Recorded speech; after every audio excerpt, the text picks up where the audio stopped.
Gotcha. See, we got some new faces on the call. Why don't we go around and introduce everyone? Mary Beth, let's start with you. Who are you and where are you from? So I am Mary Beth Bursey. I'm living right now in Calgary, Alberta, but I'm from East Coast, Newfoundland. And I heard your podcast with Serge and Shelley, so I figured I'd log on and see what it's all about. Very nice. Very nice. Let's see here. Mike, you want to go? Sure. Mike Temkin from Shaker Recruitment Marketing, Vice President, Strategic Planning and Development. We handle all forms of candidate generation for our clients through recruitment marketing, as well as referral programs, retention, internal communications, employment branding, all aspects of generating a good candidate and employee journey.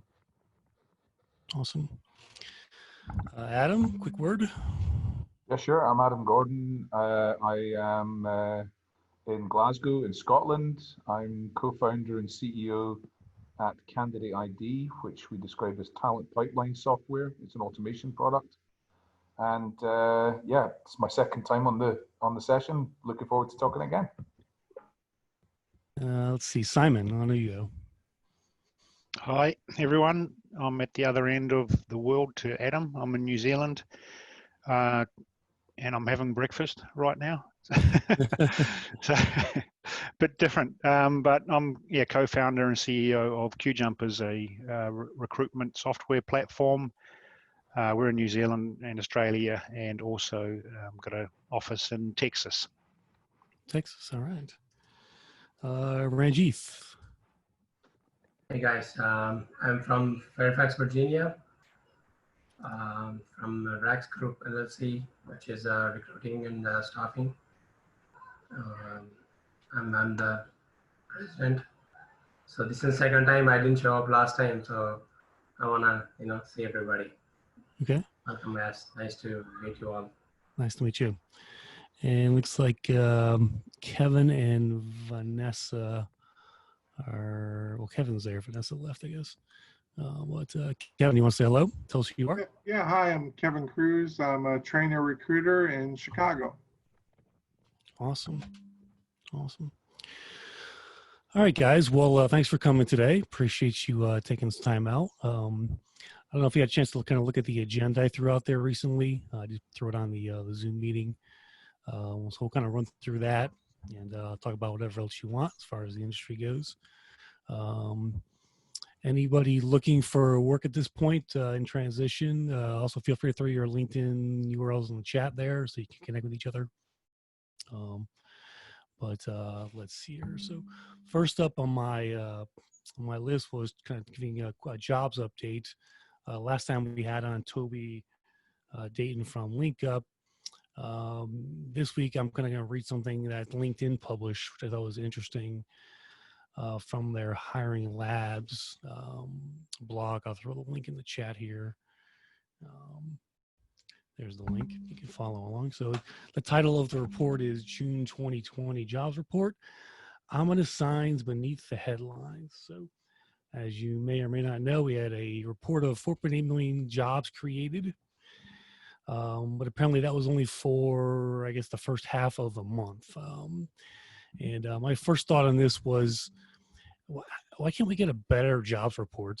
I think it's been way too long coming for, better data around this stuff. I mean, why can't the U.S. government like pull all the payroll companies in and just tell them who's getting jobs? Wouldn't that be the easiest thing to do?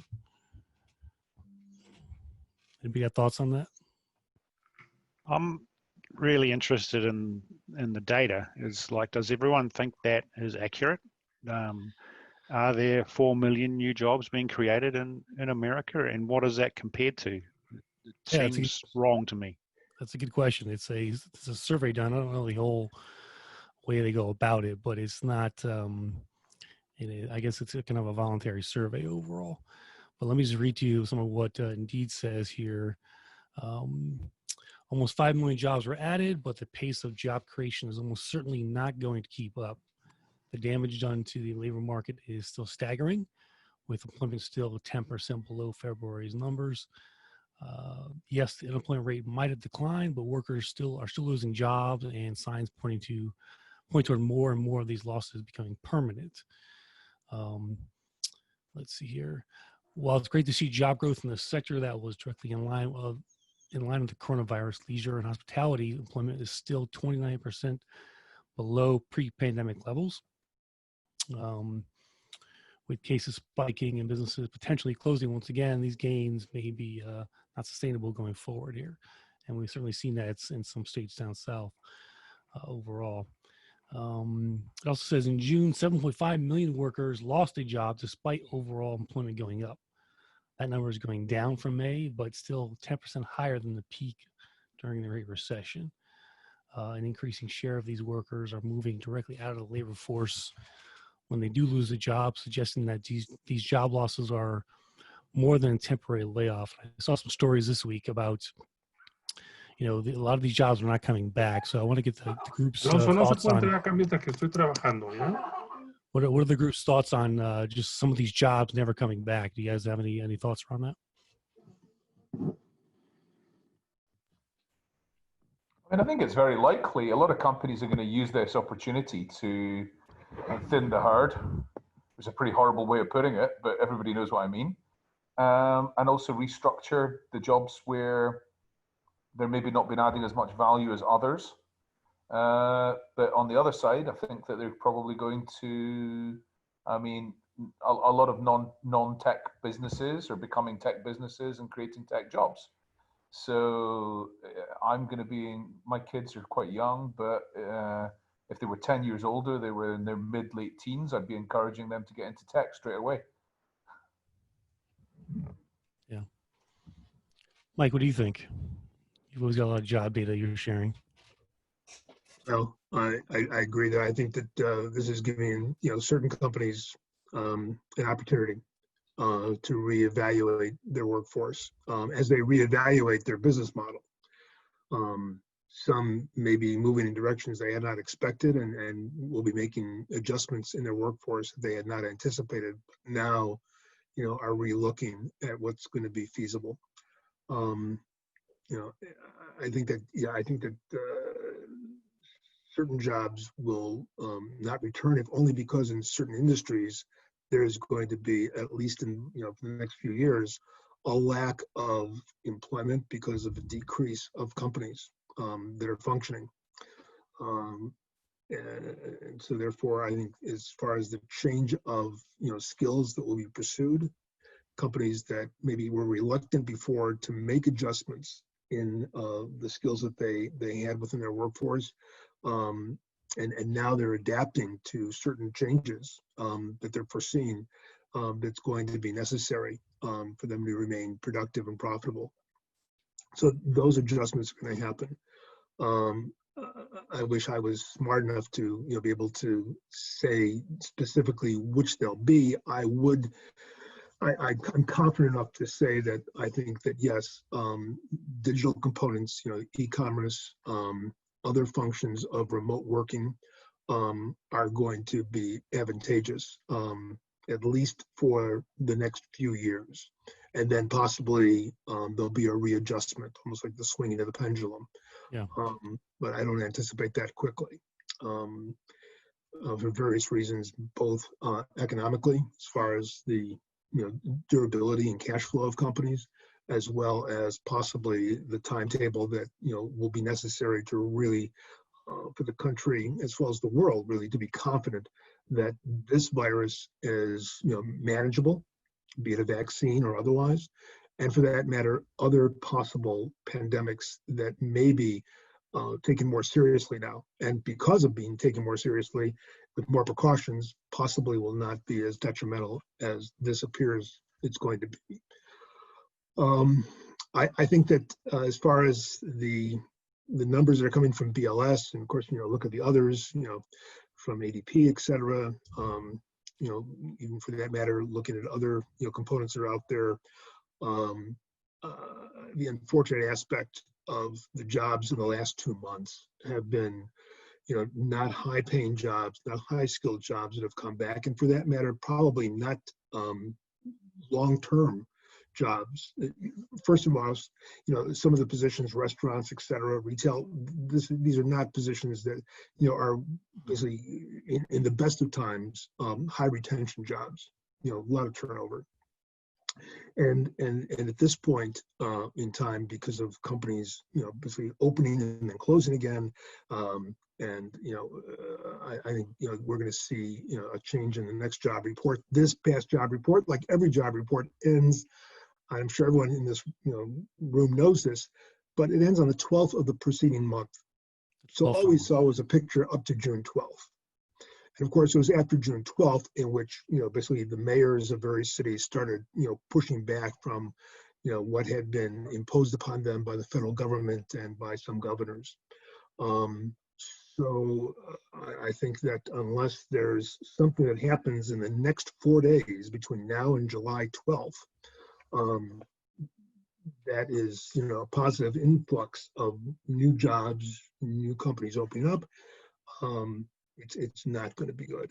Yeah. And I think that, yes, the accuracy of these numbers, there's always adjustments being made, and needless to say, and discrepancies, we'll see. But I mean, the last 2 months, a lot of the jobs have been part-time, they've been low paying. So therefore, they really can't support, forgetting even our position in the marketplace is, basically just employment.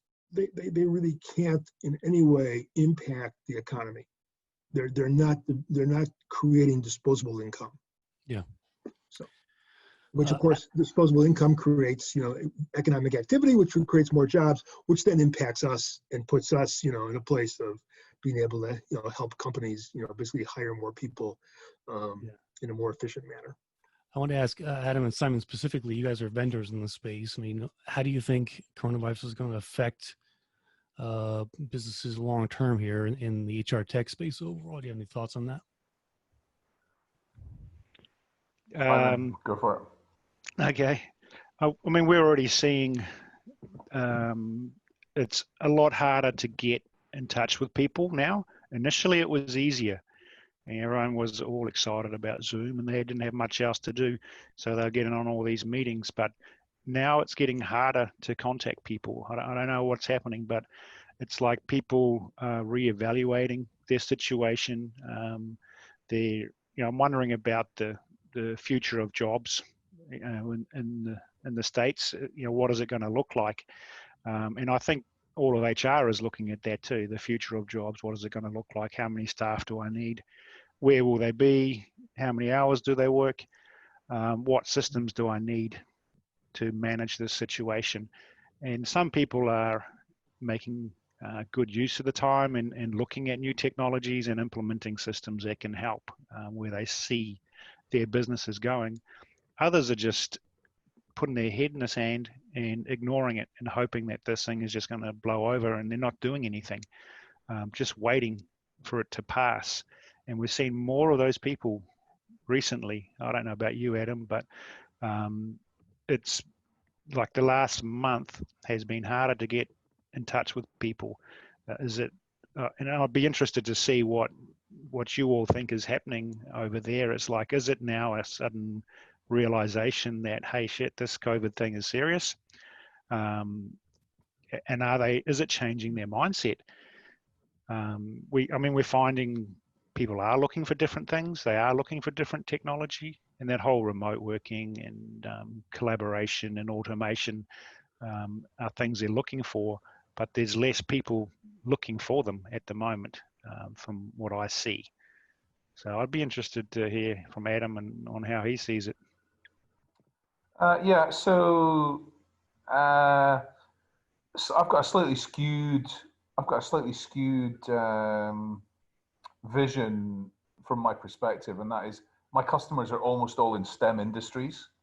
And so I think I made this point on the last call. There's not exactly, an abundance of data scientists walking around Boston or London or Auckland, saying that they're looking for opportunities right now, COVID or not.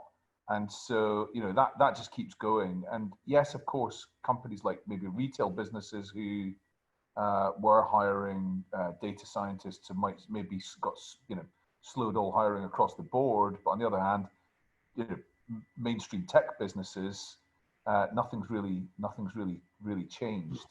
I think there's a definite change in my sales pipeline, and that is that the kind of retail, consumer, hospitality businesses, they've dropped off the cliff. They're no longer in the pipeline, no matter what stage they were at. They're not. A lot less tire kickers out there. Oh no, there's a lot of tire kickers. They just don't go onto the pipeline.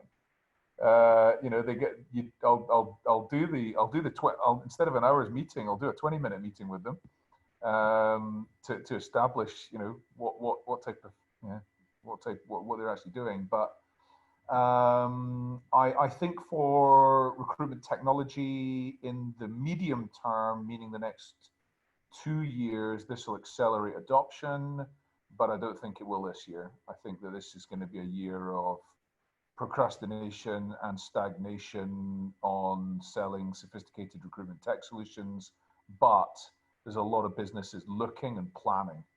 So I think that over the next 2 to 3 years, it's going to accelerate adoption of automation solutions and machine learning powered solutions in particular. Yeah. Hey, Mary Beth, what's it like in Canada right now? And I know you're looking for work. I guess were you let go because of COVID? And tell us what you're looking for as well. Yeah, so a lot of the people I'm networking with are looking at, still looking at the hottest, greatest platform, and automation seems to be the way to go.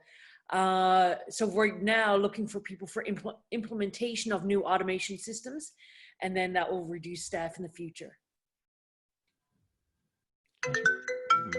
I think that's, as a more general, I think there's got to be a common acceptance that talent acquisition teams are going to be smaller in terms of number of recruiters in the future. Yeah. They might not be smaller in overall headcount in the medium term, but in 5 years' time, a talent acquisition team is going to be 50% talent specialists and 50% technology managers. It's not going to be, I did a roundtable yesterday for tech TA leaders, and a guy from IBM was on. He's got a team of 450 recruitment people in Europe and Asia, and there's no way that he's going to need a team of 408. I think it's 480. He's not going to have a team of 480 people in 5 years. He's going to have a much smaller team than that. So we should be realistic and cognizant about that. Yeah. Do you think with the COVID thing and everyone working from home now, and automation and the tools for collaboration, making it easier for more people to get involved in the recruitment process, do you think it might change the recruitment structure in these organizations? Do you think there'll be less specialist talent acquisition people, less people managing the candidates through that pipeline, through to the interview stage, in terms of specialist recruitment staff, and more hiring managers being involved in the process? I kind of see more candidate experience, because you can focus on that because you have technology in place to manage the influx of candidates and keep them moving along in the process. And so I see technology as a way to help really free up the time of the recruiter to do more candidate experience and one-on-one with those top candidates coming in the door overall. But anybody else want to chime in there? Yeah, I agree that there will be more of a focus on the experience. I do think a lot of it will be virtual, but I think people are going to want that latest and greatest, so less paperwork, less hand-holding, less clicks for the candidate. But I do think there will be a lot of virtual meet and greet, shall we say. Yeah.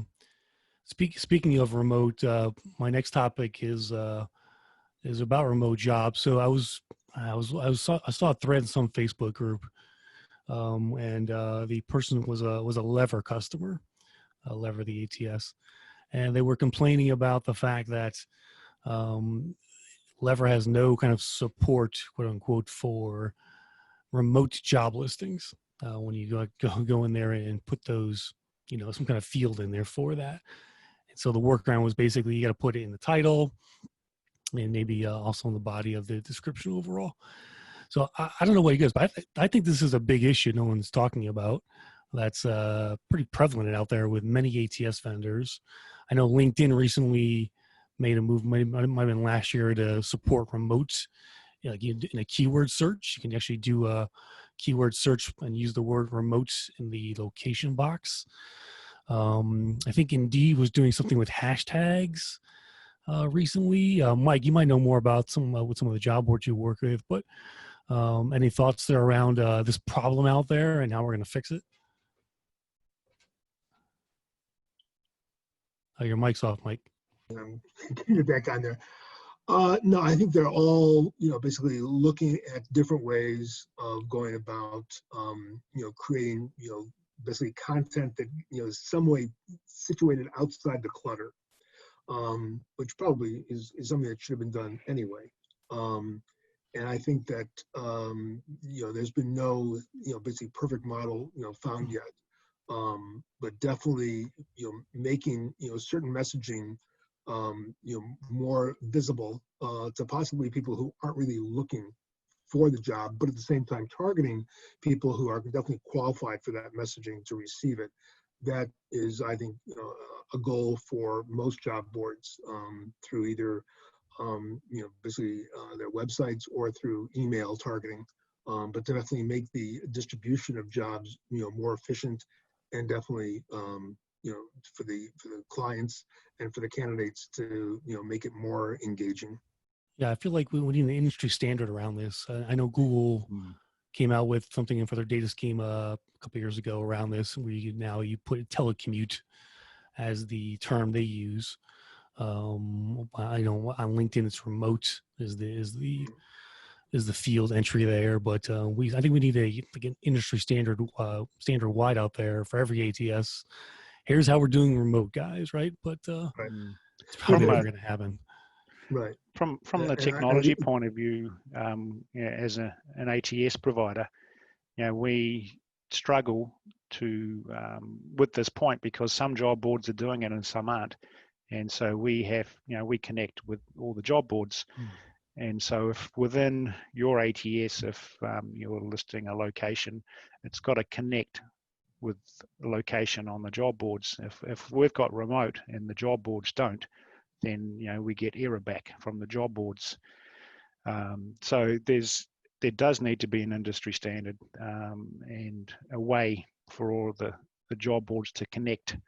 There still needs to somehow be some kind of a indication of location, not necessarily where the job is, but there are a lot of fields like with the employment agreements, the work offers, when you're feeding through to the legal documentation, you need some reference to locations as well. So you need to take that in mind. Yeah, there has to be like a default location maybe. Yeah.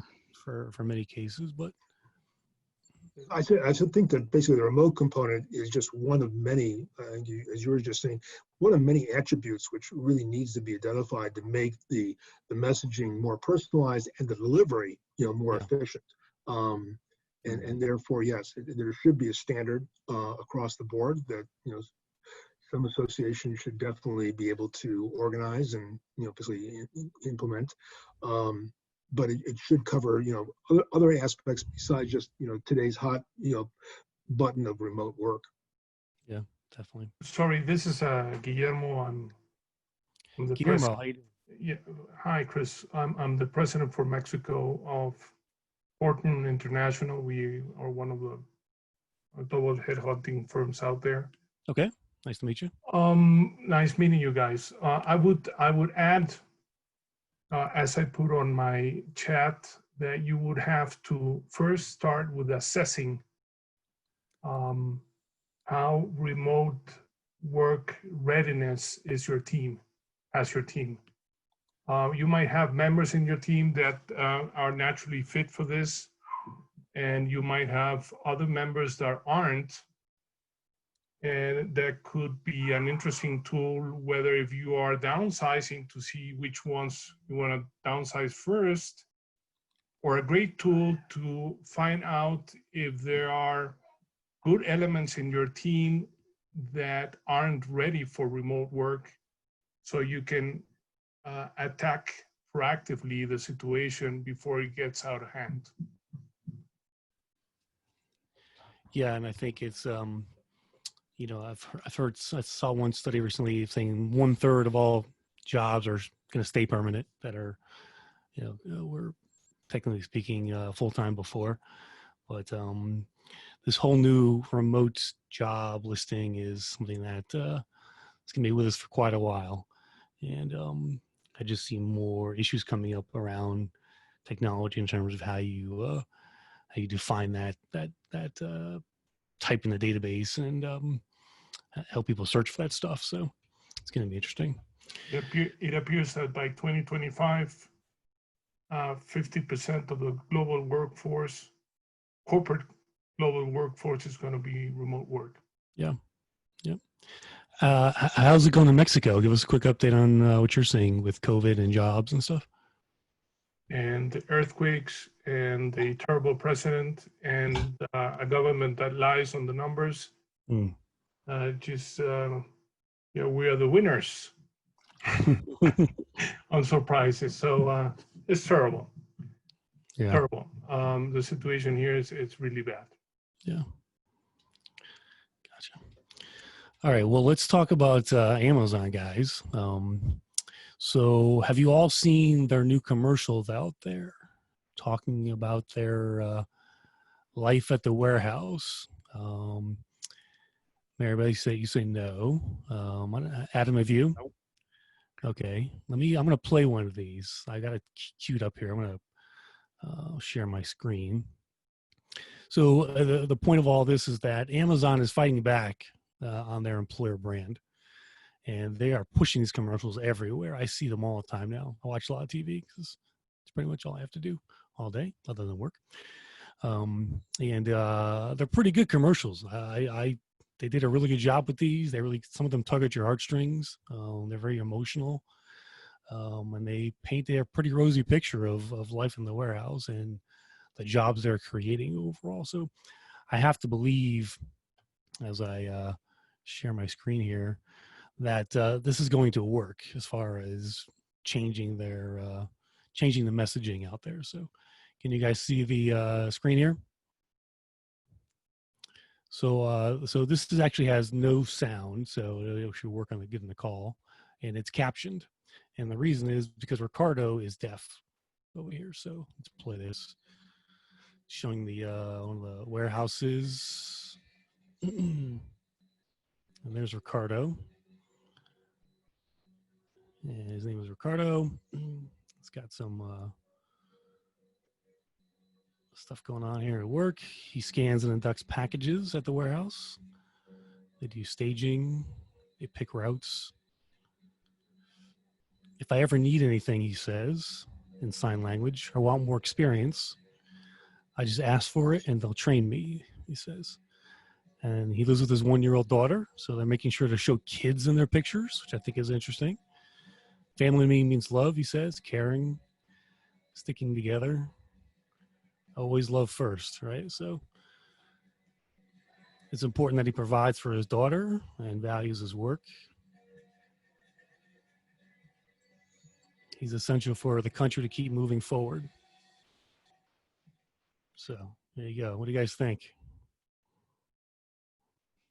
Effective or not? I'm really, really cynical about advertising. I'm really cynical about it. I've lost trust in companies, and I've lost trust in politicians, and I feel like this is Amazon's fake response to all the bad publicity they've had about working in their warehouses. Yeah, it obviously is. There's another one where there's some manager at a warehouse, and they show him at home playing catch with his kid. talking about his job, and his kid's like, "Hey, Daddy, there goes one of your trucks," But I think from just from a purely advertising standpoint here, I'm not trying to critique the company or not, but I think first of all, I think it's a smart move by Amazon. Whether or not it's going to work, we'll see. I think it's going to have an effect. I think the question of what will be how big of effect that will be as far as, increasing their Glassdoor rating, I have no idea. But some people will be moved by these, I think, here in the U.S. at least. But what do you guys think? Mike, have you seen these before? I've seen it before. And I being in advertising all my life, consumer advertising, and then, in 1988, making the transfer to recruitment advertising, I'm completely very sensitive to the credibility of an advertising message. And when you have, definitely any sort of messaging which does not have true resonance, true basically delivery, builds expectations way beyond what's realistic. It's going to backfire. We're talking, basically about one client that we had, 30 years ago when I first came to Shaker, one of the first diversity campaigns that we ever did. And the company aspired to have a diversified workforce, but they didn't. And the advertising we did not, basically go what we felt at Shaker beyond what was at that point realistic. But at that point, the obstacles were so deep because their workforce had no diversity, that even when we brought in candidates with the diversity campaign that we had, basically the retention was an average of 6 months because people are going, well, it's not here yet. It's not a diversified workforce. I'm not ready to be part of, basically early adapters or, experiments. So I think with Amazon and with anyone else, and especially in employment, it has to be very, very sincere, very transparent, very realistic. And people can see through, I think most, consumers of advertising can see through the cosmetic aspects that might be used. So in today's world, the most important element you can have is a actual testimonial, verified testimonial, almost like taking something out of Glassdoor, but putting into a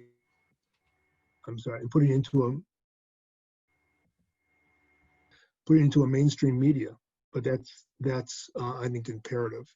You've got to be, you've got to show sincerity, and you've got to have the deliverables. And if people don't see it's really, how you're depicting it, it could backfire worse than if you had just not said it at all.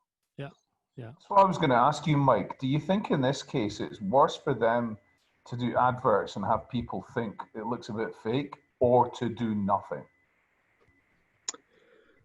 I would think in this case, in the Amazon case, it probably would have been better to work with public relations. And I have to say, as a disclaimer, we as a recruitment marketing agency also do traditional, PR for HR through broadcast, print, etc., as well as manage social media. I would say that a viral campaign of that sort probably would have been better at this point because of, you say Amazon getting so much, basically bad publicity in some of those venues. I will say in basically one of the campaigns that was using kind of the budget, Chris, that you recognized that Amazon's spending on this campaign was General Electric, GE, before GE had to back off. They had campaigns on broadcast television as well as digital, encouraging women to work in STEM careers, basically confronting people who thought, basically my son's working with tools, and no, it's not the hammers and screwdrivers, it's IT tools, things of that nature, until General Electric unfortunately imploded and had to pull back. That was a campaign that had some tangible aspects to it, but I'm concerned that this could this campaign for Amazon could backfire. Interesting. I have a new warehouse opening up in my town from Amazon. It's about to open next month. Who doesn't? I'm tempted to go apply for a job there and just go check it out for a couple of days. Chris, what do the comments say? Because I'll tell you what, that's a lot of thumbs downs on that. There's 272 likes, but 63 thumbs downs, and comments are turned off. Turned off, yeah. cynical. Yeah, yeah, I would expect them to turn comments off. Otherwise, they're gonna have a shit show on their hand. It just adds to the fakery, doesn't it? Well, in a way, I mean, I don't blame them. I mean, it's But it means it's broadcast. It means it's not. I mean, it's not two-way communication. I get crap on my YouTube videos. It's spam. So it's not even worth these days. It's not worth having comments on for a lot of stuff out there. Not just employment videos, but that's the nature of YouTube overall. I would say, another client, basically that has, used, broadcast as well as, more, targeted media of addressing issues that, are somewhat negative are McDonald's. McDonald's with, basically saying, we're your first job. We're not necessarily a career. And we empower and encourage you to go to school. And we recognize, basically your abilities to achieve, an education. So it's not saying, oh, come to McDonald's and you're going to work from, a grill to, a corporate office. So I think that in its sense, like I say, managing expectations correctly, and that just being one example of taking, basically something that is not always, looked at in the most positive manner and saying, okay, here's the attributes that are, basically practical and pragmatic. That I think is taking, let's say, what Amazon tried to address, but I think in a more, realistic manner.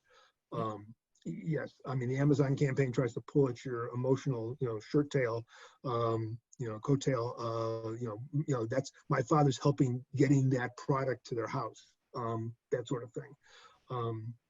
I don't think that's really relevant right now to, basically the grievances that have been, basically brought up against Amazon's workforce in their distribution centers. Yeah, that's true. All right, so I got one more story, then we'll talk about the funding from the month. Let me click on that. So this is from Josh Burston, who did a story about the Facebook Workplace. So I don't know if you guys have any experience with this. Let me read a few things out of this.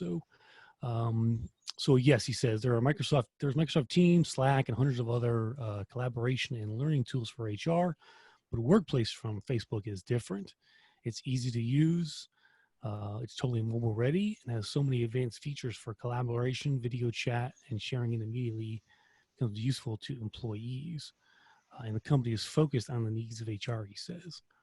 So he explains what it is. So Workplace from Facebook is a special implementation of Facebook code designed for corporate users. It looks and feels like an open collaboration tool. There's a news feed, set of channels, chat interface, place to post documents, articles, videos, and more. It's extremely easy to use and now has hundreds of plugins applications. So it's basically a supercharged intranet on the Facebook platform itself. He says that, where's the number here? Facebook already has more than 5 million users, Facebook for Work, and over 500 companies using Workplace. And the volume is more than doubling every 6 months. Microsoft Teams, by comparison, has about 75 million users. When I ask companies why they use it, the answer is pretty simple. It's easy to learn. People use it anywhere, and it's positioned for deskless or frontline workers, and has hundreds of plugins and applications overall. Anybody here on the call have experience with, ever seen it, used it, heard about it? I'm just curious overall. I had interviewed the guy from Facebook in not in Paris, Amsterdam 2 years ago, actually, for the Unleash event.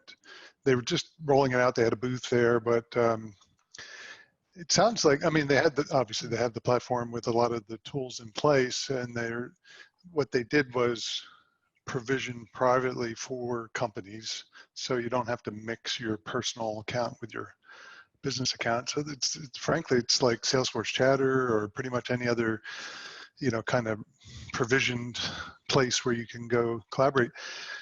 But, their premise was that it's a familiar name. It should be a very similar experience to if you're using Facebook personally. So it's, learning curve should be quicker and more adaptable. Clearly 5 million users are kind of, something you can't ignore. question is, you know, are they using it every day, or did they just sign up and then it's a ghost town? Here's I my don't know. question, which I want to get the group's thoughts on is, you know, Google has also been in the market with HR technology. They had Google for Hire, which was shut down, of course, last year. They have Google for Jobs, and they have the Google Search console, whatever you want to call it, to help ATSs and job boards with searching jobs. Facebook has Facebook for Work and the Facebook job market. Who's done a better job at creating HR tech for the industry, Facebook or Google? What are your thoughts?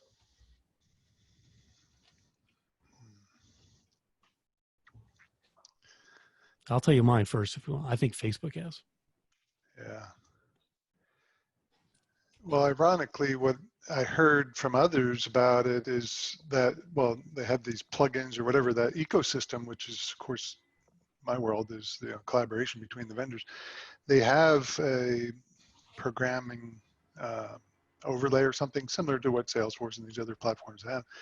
So at least they're open enough that says, hey, come build it. You would think Google is that way, but in some ways they are, but with their HR products, it is very closed and, hey, we've got this. And I think that's why they failed. They didn't really embrace collaboration with the rest of the ecosystem outside of, we'll scrape your jobs or, you know, that kind of stuff. I think if you look at the overall successes of each of the company's products in HR, I would argue that Facebook is more successful. I think the jobs product, while it's not huge, it's still it's growing popularity. They're starting to do integration with ATSs out there. It's a very simple apply process on there. It's probably one of the simplest ever for a job board. And workplace as well is looks like it's doing pretty well here overall. And you've got Google for Jobs, which is, it's kind of, you know, it's came out with a lot of fanfare. It's kind of, to me, it's kind of petered out a bit. It's kind of just, it's there, but nobody's really talking about it anymore. And Google for Hire is gone, and the search product, I mean, you know, a handful of people seem to be using that for job search overall. So I don't know, just on the face of it, it seems like Facebook has done a better job building tech in the space overall. So those are my thoughts. Facebook also uses their own in-house built applicant tracking system, whereas I believe Google does not. So that's one other element to it. Well, wasn't Google for Hire their own internal ETS at first? I don't think that. No, I don't. I'm not sure it was. I think it was a skunkworks project that they launched, and then they bought the company actually before they even released. Before they came out with any product. That was their first product. The company that built it. I don't think they really used it internally. It was strange, very strange. Thank you for passing that burger. That was getting me hungry. No problem, Work. No problem. The Facebook actually, workplace, I'd be interested to see how that goes and who's using it, the kinds of companies. Like I would assume it would be small businesses that are using it. I wonder if there would be enough trust in the enterprise level market for a company like Facebook and the reputation it's got with what it's doing with all the data. And security. Well, when you think about the engagement of a typical intranet, it was always pretty shitty. I would assume that if it's built on a Facebook like platform, it's probably pretty high. Just my guess, but you would have thought it might have had some kind of impact on the growth of Slack, but I don't think it is. I think Teams definitely will have, but I'm not so sure that Workplace has. Yeah. All right, let's talk about funding, guys, and then we'll get out of here. So from what I counted, it looks like about over $100 million in funding for the month of June. Actually, that includes the last week of July too. But let's walk through some of these. So Worky, a company out of Mexico City, actually. I don't know if Guillermo's on the call. They are an HR software company that raised $3 million in Mexico. You've got the Mom Project. That was July 2nd. That was kind of the big one of the month. It's $25 million in Series B funding. They're based in Chicago. If you don't know the Mom Project, what they do is basically help moms get back to work after they have a baby, basically. They claim to have 275,000 users now. And I believe when you post a project as a company, you hire within the platform itself. So you pay the non-project pays the consultant or the employee at that point, and that brings our total funding to 36 million overall. I had on one of their execs maybe 2 years ago on the podcast, but it's pretty good news there out of Chicago. Mike, do you know anybody there at Mon Project?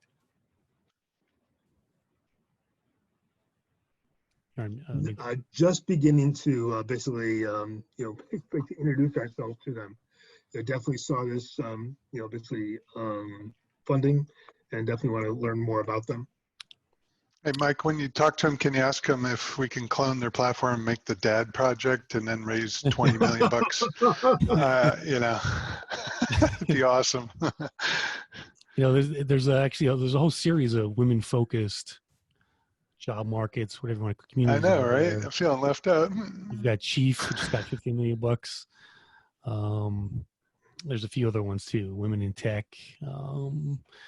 I think that's optimistic though, Ward, to be honest, because if they're getting 25 million for the mom project, we're going to get about 5 for the dad project, perhaps. That's all right. I can manage. I can manage with that. Well, especially if you're cloning it, it'll just go on marketing, so that's fine. Exactly. It probably should be for like older dads, like over 50, because of all the age discrimination out there. Perfect. Yes. Or younger dads under 16. Well, they need more than a job at that point. They need some life skills, I think. All right, let's move on here. Let's see. So WorkShield, full service independent solution for reporting, investigating, and resolving harassment and discrimination in the workplace. Announced close of a $4 million round. That was from June 26th. Humi, this one's in Canada. This one's for you, Mary Beth. Have you heard of them? Yeah, Canada's leading all-in-one HR platform, it says. Yeah, I met them at the HR Tech Expo in Toronto, and this was last year or the year before. They definitely were doing it, the right way, I think, at the time. Yeah.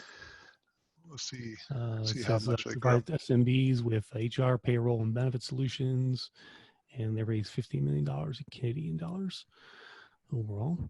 We've got here's another one from Canada, Winnipeg, augmented worker platform lands 24 million in funding, pretty big round.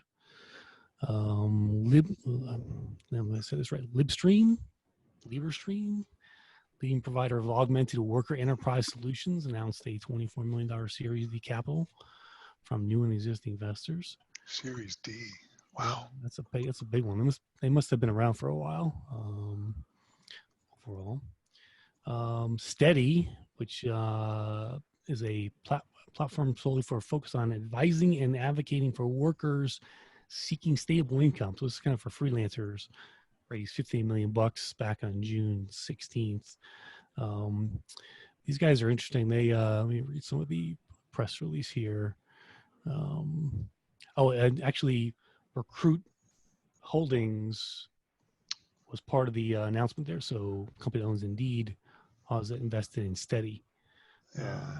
So let's see here. What do they do? Their mission is to improve the lives, increasingly challenging lives of American hourly and gig workers. They can track their income, receive personalized income insights, guidance to relevant work opportunities. I think there's a job board in there. Get paid to improve their financial benefits, things like that. So it's kind of like a virtual, I guess, benefits app for freelance people. So kind of interesting. That's good. That makes sense because Indeed's committed to, it seems, the gig worker space by investing, building, buying, or partnering, right? Yep. And they don't do much of partnering. So I guess, I wonder if that got them a majority share. Maybe. Trade Hounds raised $3.2 million. So these guys have a blue collar LinkedIn. It's an app only, mobile app. $3.2 million. They're out of Boston.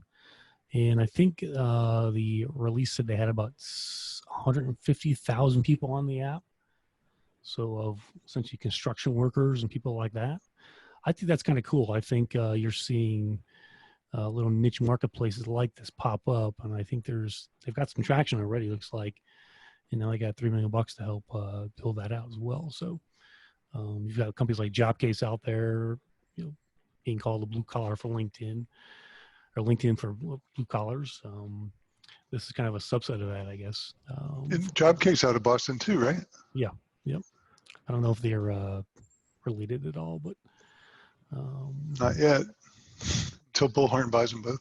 David Broomhead is the co-founder and CEO of Tradehounds. He says, it's always bothered me that tradespeople, skilled workers who built our hospitals, schools, and infrastructure don't have access to a technology platform that meets their professional needs. We've set out to change this with Tradehounds. We are proud to be the largest digital platform that aims to unite and empower the millions of proud, hard hat wearing workers who are building the world around us overall. So yeah, but it launched in 2019. They already have 150,000 users, it says. So pretty interesting. There's something to watch for. Tradehounds.com is the URL if you guys want to check it out. A few more items in the news here. Let's see. CoderPad raised some money for its technical assessment platform. Not sure exactly how it works, but they're out there. Perrin raised $2 million for it's a technology partner for workforce government programs and education systems. Has some kind of job component in there. Wasn't quite sure what they actually do, but they got $2 million to help governments and in schools, I guess, help their workforce get jobs. I'm thinking. You got Veti, a fast-growing provider of AI-based employee verification platform for gig economy or marketplaces, announced a $4 million round that's out of New York City.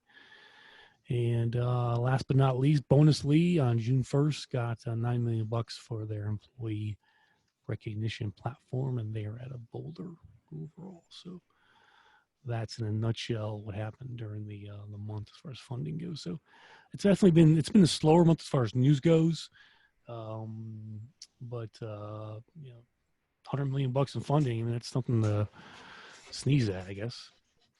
Do we expect that summer is actually going to do, I guess it's winter for you, Simon, but summer in the Northern Hemisphere, is that going to do what it normally does, where the world kind of is on a go slow for 2 months? That's or a good do you question. think this year it's not going to happen? I'm talking about from an investment perspective, from a sales perspective, from a recruitment perspective. Normally things start to go quite slow from about now through till about mid-late August. Yeah, so now that we've hit July and past the July 4th holiday here in the U.S., typically the next 2 months are pretty slow until we get back to September. That's typically when kids go back to school. People, come back from vacation. August is a big vacation month in the U.S.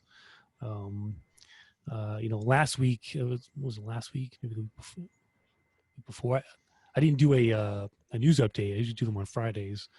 I think it was last week. I didn't do one because there was just no news out there. So I think we're already starting to see some of that overall. You think it's going to be the same as normal years where no, I think it's going to be happens? slower. Yeah. Because of the virus is still such a prominent thing going forward. Now here, I live in Connecticut, and we had today was our first day with 0 deaths. So we've done a great job in the state here for flattening the curve. We've actually crushed it pretty much. I think there's less than 50 people in the hospital right now with COVID in Connecticut. So everyone's wearing their masks here, and our kids are supposed to go back to school in September. And if the other states can't do that in September, that's going to be an issue with just the economy and jobs and schedules and everything. So it's going to be interesting to watch. But do you guys have hope? I mean, do you guys have? Are you pessimistic, optimistic at this point? Let's end on what you think about going into the summer here and what to expect for the rest of the year. Who wants to go first? I'll go first if you want. From down south in the winter, where it's really cold. Pessimistic a little bit in terms of how slow I think things are happening at the moment, but optimistic in terms of it's opening up opportunities in other areas where previously we may not have looked at, and we're looking at changing technology. Oh, there's my dog coming in. Changing different technology, putting out new modules, putting out new products to meet the new market situation and the opportunities that are coming with it in the sectors that are still booming because of the COVID-19. I agree. I think that this is going to bring in new opportunities. Definitely, certain companies that are going to be responsive to the changes, and they're going to benefit.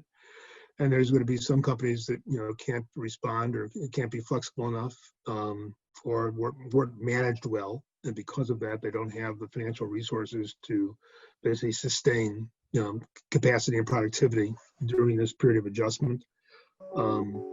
I think that the next 6 months till the end of the year is going to be rough as far as basically the virus.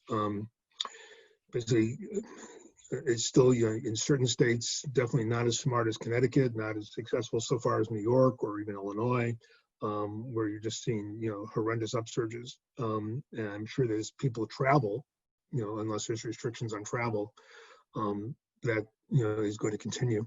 So I would hope that by the second quarter of next year, we'll start seeing a turnaround, both as far as basically the virus itself, as well as the economy.